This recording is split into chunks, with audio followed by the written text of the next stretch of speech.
한중 정상회담이 예정된 60분을 넘겨 90분간 진행됐습니다. 양국 정상은 푸른 넥타이를 맸던 2달 전과 달리 붉은 넥타이를 착용하면서 우호적인 분위기를 선보였습니다. 네, 그리고 이해운 후보자의 김병기, 강선우 의원까지 끊임없는 의혹으로 곤경에 빠진 여권의 사명도 살펴보겠습니다. 오늘 두 분과 함께합니다.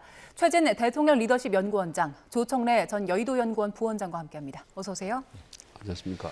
자, 일단 한중 정상회담 소식부터 좀 보겠습니다. 이재명 대통령 관계복원의 원년을 만들겠다 이렇게 얘기했는데 일단은 첫 단추는 잘 꼈다고 보십니까? 네, 그렇습니다. 관계 복원을 말씀하면서 전면적 관계 복원을 많이 강조를 했거든요. 그래서 저는 이제 세 가지 측면에서 전면적이라는 표현을 이제 강조했다고 보는데 우선은 두 정상, 이재명 대통령, 시진핑 두 정상 간의 어떤 인간적인 신뢰관계가 상당히 좀 회복되고 더 강화됐다고 봅니다. 예. 뭐 정상회담 시간도 늘어나고 뭐 여러 가지 국빈 예우부터 시작해서 하나에서 10가지 모든 면에 상당히 두 사람 간의 어떤 친밀성이 강화됐구나라는 걸 느낄 수 있는 거고요. 그리고 이슈 자체가 상당히 전면적이래 사실. 뭐 판단 문제부터 해서 바둑 문제 같은 걸 가벼운 문제부터 시작해서 또 서해 구조물 같은 민감한 문제 그리고 또 핵 잠암이라든지 혹은 비핵화 같은 무거운 문제까지 두루두루 전면적으로 다뤘다는 점에서 상당히 저는 고무적인 거 보는 거고요. 그리고 저는 그렇게 봅니다. 이번 양국 정상회담의 포인트가 안보 문제하고 경제 문제라고 본다면 이번에는 훨씬 더 경제 문제에도 방점을 찍고 성과가 많았다면 안보 문제를 좀 점진적으로 하자라는 쪽으로 또 무언의 그런 흐름이 좀 형성이 된 것 같습니다. 어쨌든 전면적으로 모든 다방면에 걸쳐서 상당히 고무적이었고 상당히 좀 진일보한 정말 상당히 한중 관계 획기적인 모멘텀이 되겠다라는 생각이 듭니다. 네, 두 정상이 매년 만나자 이런데 공감대를 이룬 것도 좀 눈여겨볼 만한 것 같은데요. 어제 한중 정상이 나란히 붉은 넥타이를 맸고요. 김혜경 여사도 그 빨간 치마로 된 한복을 입었습니다. 그리고 중국 측에서도 이제 시진핑 주석이 최고 예우로 환대를 했는데 어제 그 장면들은 어떻게 보셨어요? 이게 이제 양국이 상당히 예민하게 민감하게 준비한 느낌이 들어요. 2019년에 문재인 대통령께서 방중하셨을 때는 우선 공항 영접부터 차관보급이 나오고 그다음에 비즈니스 포럼 같은 경제인들 행사에도 부사장급들이 나오고 정부 관계자가 안 나오는 홀대를 받았습니다. 그런데 지금 이제 이번에 보면 2달 만에 양국이 국빈 방문을 하는 것은 굉장히 이례적인 거거든요. 그거는 이제 뭐 이슈를 다루고 가는 방식도 굉장히 예민하게 준비를 하고 있고요. 제가 볼 때는 그 양국이 그 필요성을 절감하는 시기에 접어들었다. 관계 개선 내지는 교류를 확대할 필요성을 절감하는 시기에 접어들었기 때문이라고 보는데요. 2016년에 사드 배치 결정 이후에 사실은 중국과 한국이 굉장히 어려워졌고 약 10년 동안 그 매듭을 풀지를 못하고 있었습니다. 그런데 트럼프 2기 행정부가 출범하고 난 뒤에 중국이 굉장히 압박을 받고 있잖아요. 그러니까 예를 들면 미국의 전방위적인 압박에 직면해 있고 글로벌 공급망에 있어서도 위축되지 않으려고 중국이 그 네트워크를 확장해야 되는 걸 절실하게 느끼고 있고 그런 두 가지 이유 때문에 동북아 지역에서 협력 파트너를 찾는 게 매우 기묘하다. 그런데 예를 들어서 동북아 지역에서 주요국 중에 일본을 빼고 나면 한국밖에 없습니다. 그러니까 중국도 지금 다급한 처지고요. 우리도 중국과의 관계 복원을 통해서 한반도의 뭐 여러 가지 상황을 관리하고 북한과의 관계도 관리해야 되는 필요성이 절박한 시점이기 때문에 양국의 이해가 맞아떨어졌고 이걸 계기로 해서요. 낮은 단계에서부터 좀 덜 예민한 문제에서부터 점차적으로 관계를 복원하고 확대해가는 수순을 밟을 수밖에 없다. 그래서 이번에 자세히 보시면 안보 얘기 안 합니다. 안 하고 그것도 쉬운 단계의 문화교류, 그다음에 경제 중심의 관계 설정부터 하는 아주 세심한 행보를 보여주고 있다 이렇게 저는 봅니다.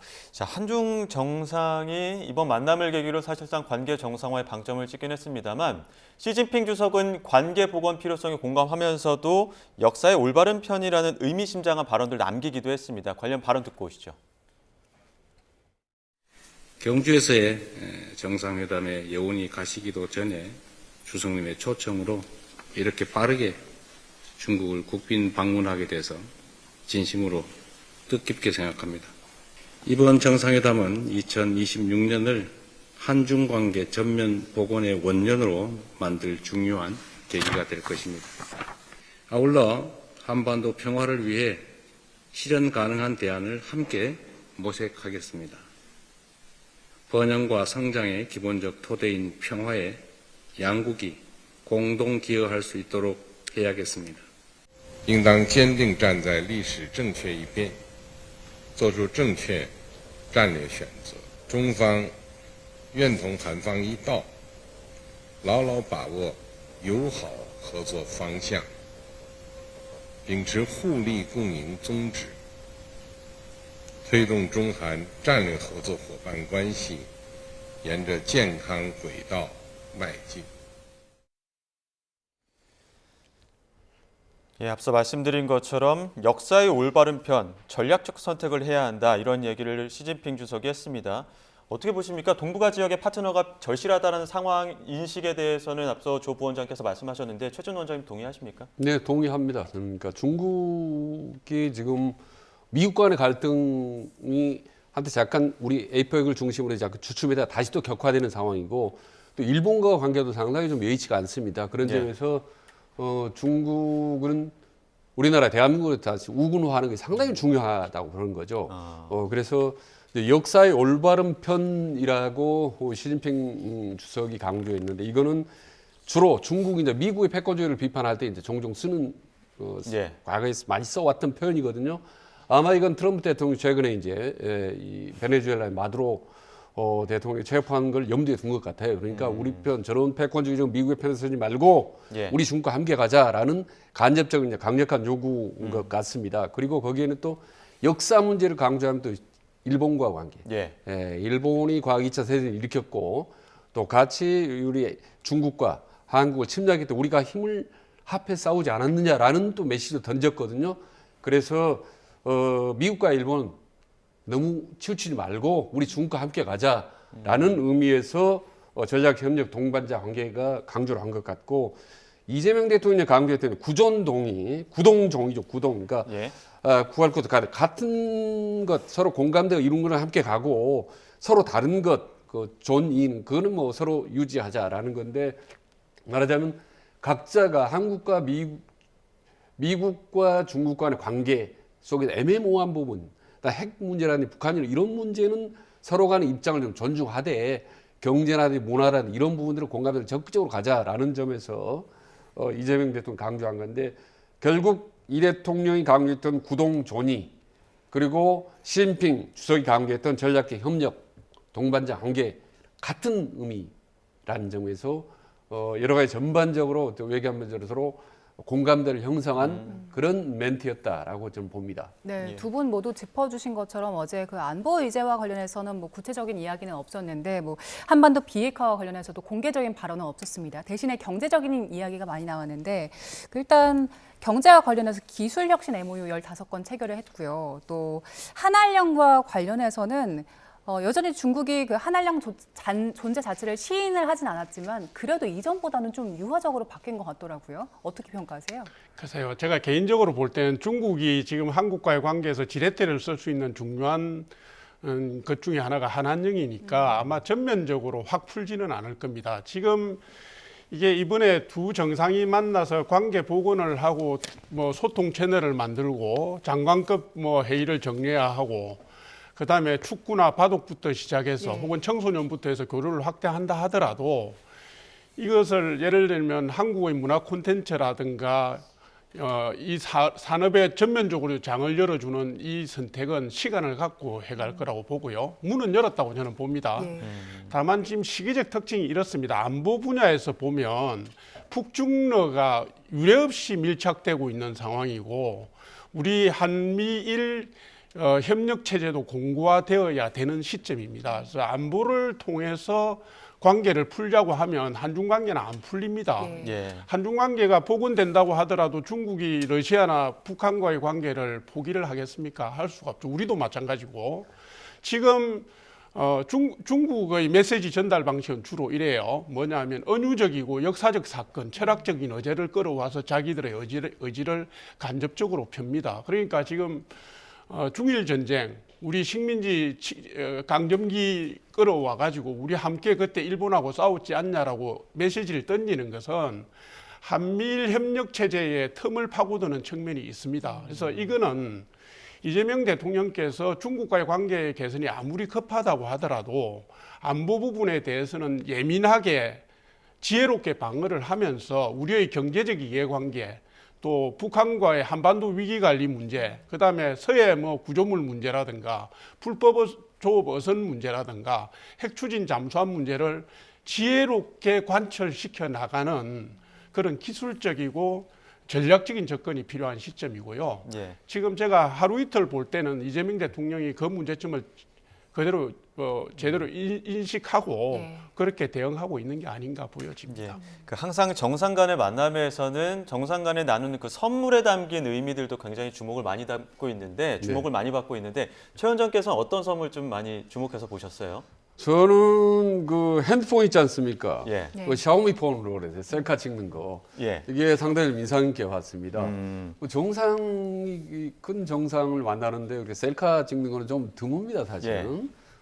근데 샤오미 폰이라는 게 지난번 에이펙 때 이제 시진핑 주석이 선물했던 걸로 예. 함께 찍는 지 모습이 인간적으로 혹은 경제적으로 서로 함께 간다라는 의미를 상당히 이제 보여준 것 같고. 예. 그 다음에 선물을 하는데 이제 여러 선물 중에 기린도를 이제 선물했죠. 기린도하고 또 뭡니까 조금 어려운 부분인데 용이 그려져 있는 거 있죠.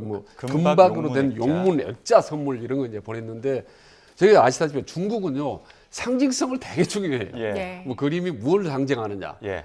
그리고 그 행운을 가져오는 주는데 기린이라든지 용 이건 아시다시피 장수하고 복을 주고 행운을 주고 부를 가져다 주고 권력을 상징하고 이런 부분이기 때문에 상당히 그 의미 부여를 한 것 같고 하나 아까 샤오미 펜 이어서 또 하나는 사자상 있지 않습니까? 예. 석사자상을 이제 화첩을 먼저 주고 나중에 우리가 실제로 간성비서관을 보유하고 있는데 그걸 주기로 했지 않습니까? 예.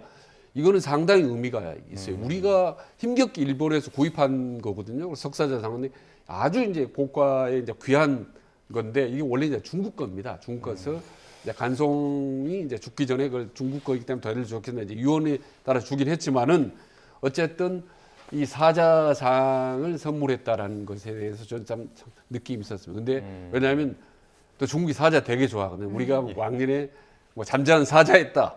이제는 깨어난 사자가 되겠다. 이런 이야기들을 많이 하고 있는 터에 우리가 사자상을 줬기 때문에 중국은 상당히 좋아하겠죠. 예. 트럼프 대통령도 왕관 되게 좋았지 않습니까? 예. 아마 그렇듯이 이번에도 딱 맞춤형으로 사자상 주면 시진핑 속으로 마음속으로 아주 기분이 대단히 좋았을 것 같다는 생각이 듭니다.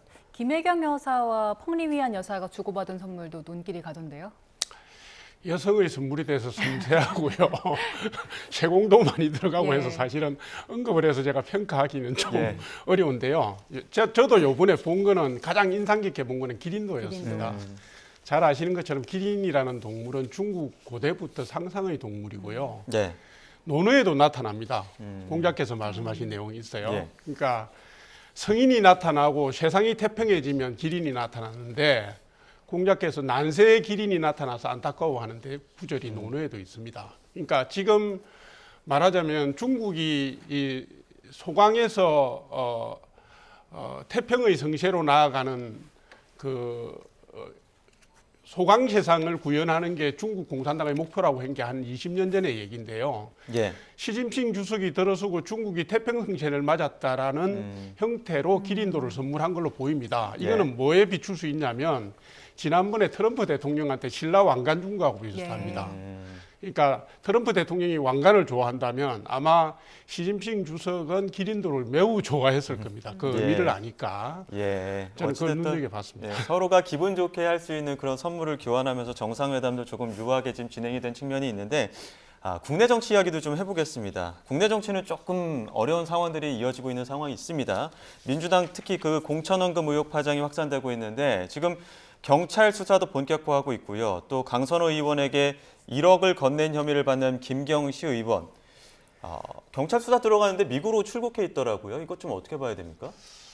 뭐 참 의혹 본물 터졌다라는 예. 표현이 있듯이 좀 매일 뭐 의혹이 터지고 있는데 경찰의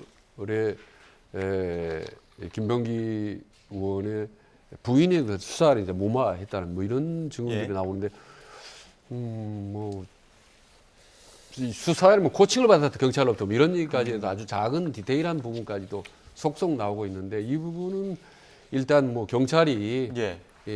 아주 속도 있게 공황도의 수사를 지금 진행하는 방법밖에 없고 그래서 근데 지켜봐야죠. 이제 수사를 빨리 들어갔어야 되는데 네. 수사가 이미 들어간 상황에서 김경시 의원이 출국한 사실을 뒤늦게 알다 보니까 좀 네, 네. 늦은 거 아니냐 이런 지적 나오고 그런 부분은 이제 경찰이 늑장 수사거나 혹시 봐주기 수사라는 비판을 면할 수가 없죠. 예. 사실 중요한 증인이고 했기 때문에 이제 서둘러서 출국금지를 했었는데 지금 수사가 시작되자마자 12월 31일 연말에 이제 바로 이제 미국으로 출국을 했는데 물론 이제 본인 자녀를 만나러 가겠다 또 바로 본인이 또 귀국하겠다 뭐 이렇게 했지 않습니까? 네. 그렇기 때문에 이제 본인이 서둘러서 귀국을 한다면은 봐주기 수사 이런 의혹이 없어질 수가 있겠죠.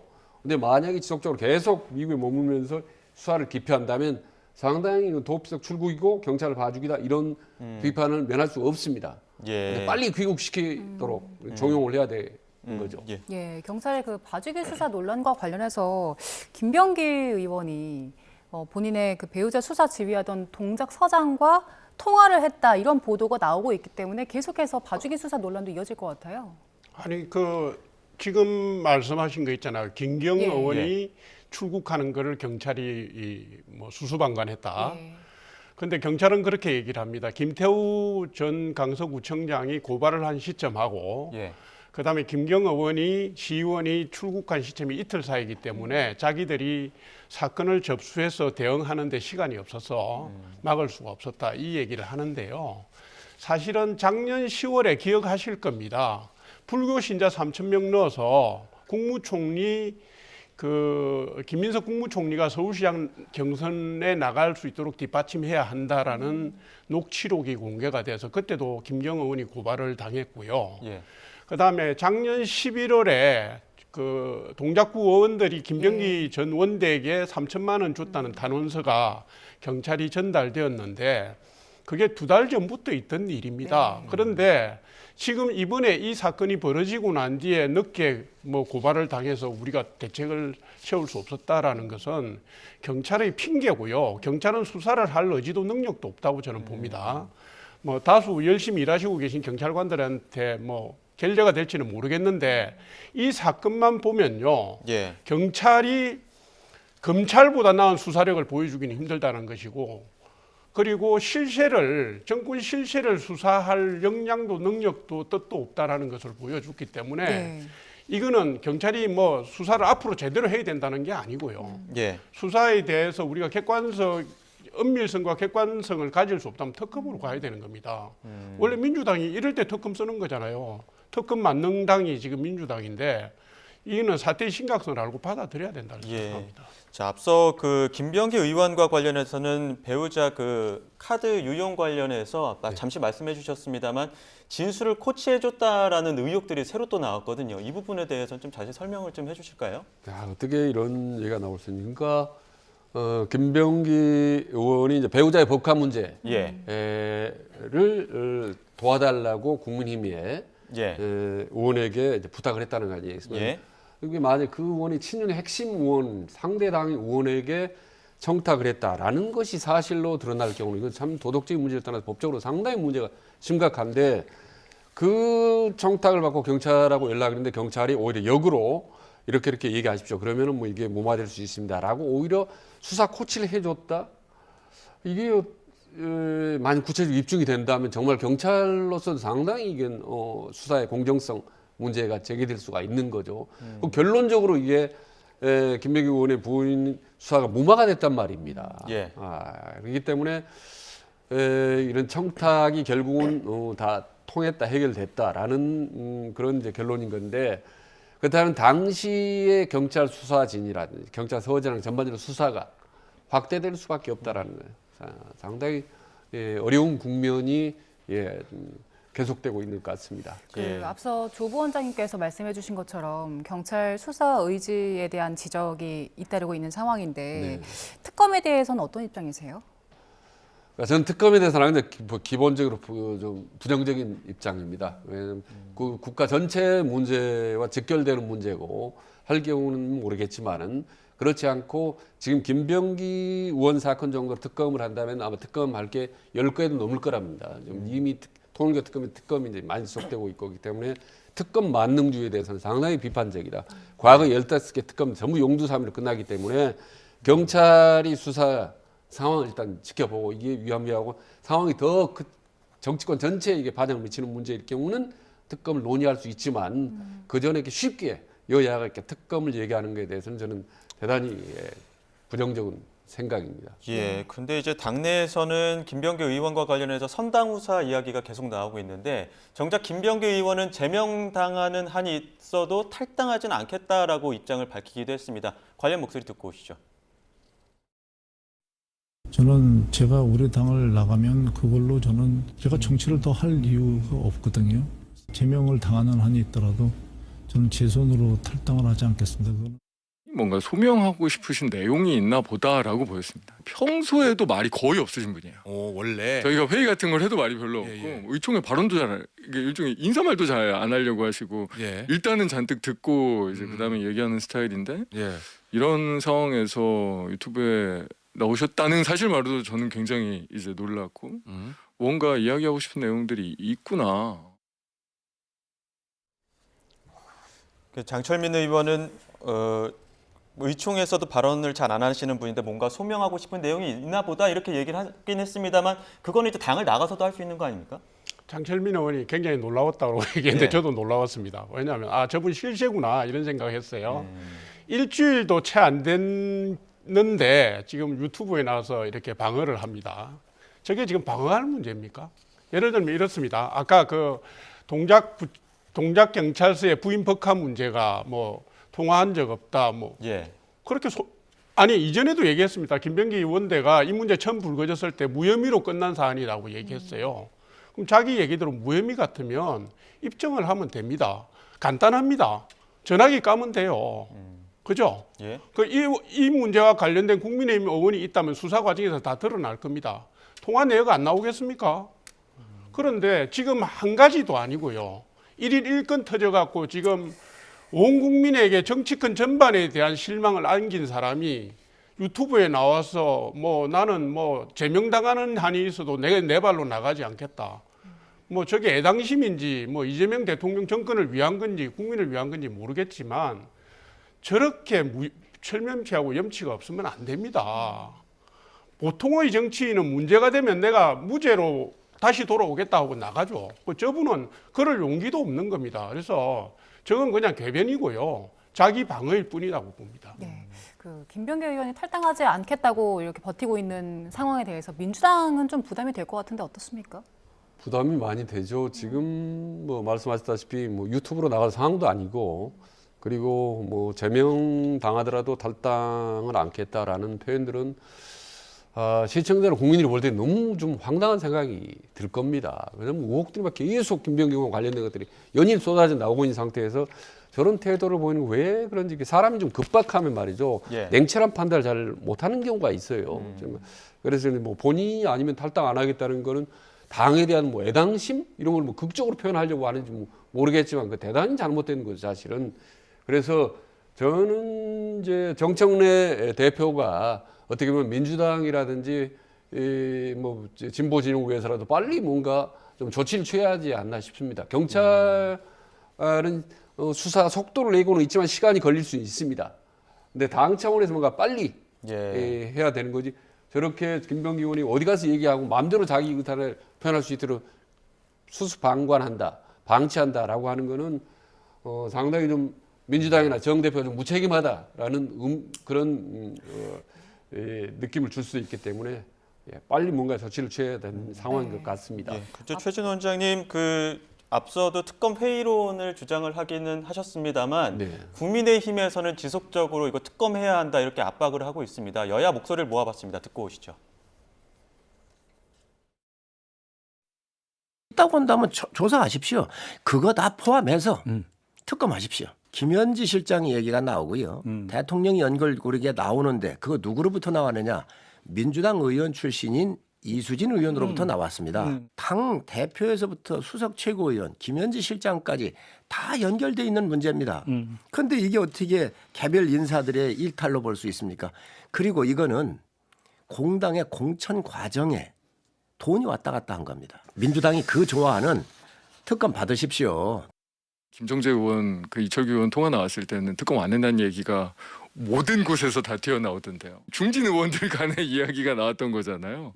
어떻게 보면 훨씬 더 뭐 좀 큰 거대한 의혹 같은 걸로 보장할 수도 있을 수준의 이야기였고, 이 상대당의 악재 터졌으니 이거 잘 활용하자, 너무 얄팍하죠. 개인의 일탈인 건 맞죠. 모든 공천이 돈이 왔다 갔다 하고 이런 나라가 이제는 아닙니다. 조 부원장께서는 특검해야 된다고 보십니까? 그럼요. 개인의 일탈입니까 저게? 민주당 공천검증위원장이 그 불법을 저지른 겁니다. 탄원서가 당시 이재명 당대표의 보좌관이었던 김현지 실장에게 전달이 됐고, 김현지 실장이 통화를 통해서 이재명 대표한테 보고를 드렸으니 기다려보라 라고 하는 내용까지 지금 언론에 나와 있는 상황인데요. 그 탄원서가 김병기 전 원대한테 다시 돌아가서 이수진 전 의원이 컷오프 되는 도구로 사용이 됐잖아요. 그러니까 이거는 뭐냐면 청와대까지 연루가 돼 있는 상황입니다. 그리고 또 한 가지, 아까 탄원서가 경찰한테 11월 달에 전달이 됐다라고 했는데 경찰의 반응은 탄원서를 그때 받지를 못했다. 그 탄원서 존재 여부를 몰랐다라고 하는 게 언론에 나왔어요. 그러면 민주당은 정상적으로 작동하는 당이 아니었던 겁니다. 그런데 정상적으로 하든 안 하든 상관없이 지금 이 문제는 집권 여당의 공천 비리일 뿐만 아니라 현 정부의 청와대까지 연결되어 있는 내용입니다. 그런데 이게 그 행자부 장관 산하에 있는 경찰청에서 이걸 수사할 수 있겠습니까? 어느 경찰관이 그렇게 간대미가 커서 그걸 하겠습니까? 제가 볼 때는 이거는요, 객관적인 수사가 안 됩니다. 그러니까 바로 특검으로 가야 되고요. 그 민주당이 만능 특검 주장인 민주당 아닙니까? 그러면 남의 그 비리는 특검을 해야 되고 자기들의 비리는 가립니까? 그거는 자세가 아니죠. 그 직권 말씀하시죠. 아니 특검이 참 만능주의가 됐는데 지금 대장동 당소 포기 특검도 하자는 거 아니겠습니까? 국민의힘 쪽에서. 그리고 민주당 공천 시스템 특검도 하자고 그러는데 진정호 의원 같은 경우 그렇게 주장을 하고 있어요. 또 김병기 특검하고 그러면 이제 한동훈 전 대표도 당 게시판 특검도 해야 되는 거 아닙니까? 당시 민심 왜곡됐으니까. 근데 모든 걸 특검 위주로 하면요, 대한민국 경찰이라든지 수사기관의 권력 존재 의미가 없어져 버리는 겁니다.